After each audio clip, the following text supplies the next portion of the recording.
Sinabi ni Hassan Whiteside ang kanyang retirement kasunod ng 11 years NBA career at maraming taon na paglalaro ng basketball sa internasyonal.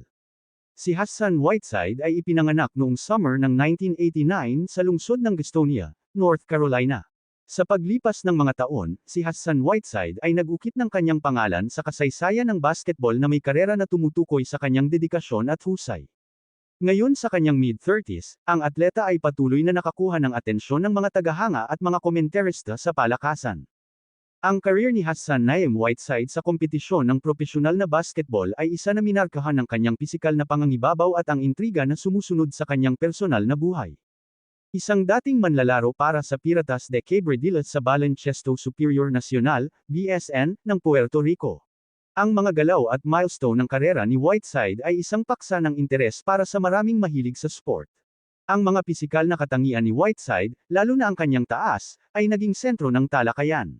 Sa 2.13 meter, siya ay madalas na nakikita na ginagamit ang kanyang tangkad bilang isang kalamangan sa korte, na naging instrumento sa kanyang tungkulin bilang isang sentro, kung saan siya ay gumawa ng kanyang marka.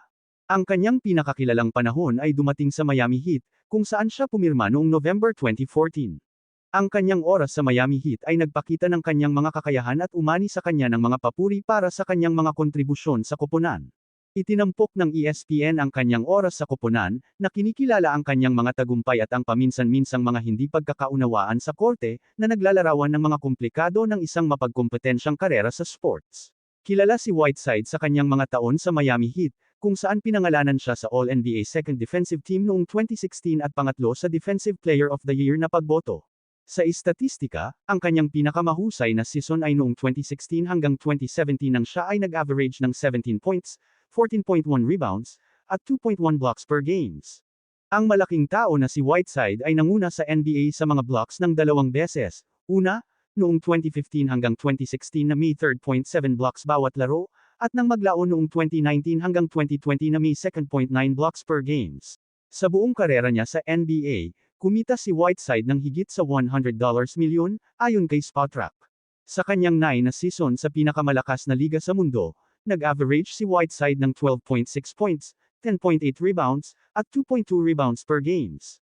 Ang pamana ni Whiteside ay isa sa pagtagumpayan ng mga hamon at paggamit ng kanyang mga likas na talento upang maging mahusay sa isang sport na nangangailangan ng parehong pisikal at mental na lakas. Ang kanyang paglalakbay ay sagisag ng determinasyong kinakailangan upang magtagumpay sa pinakamataas na antas ng propesyonal na basketball. Yun lang, salamat.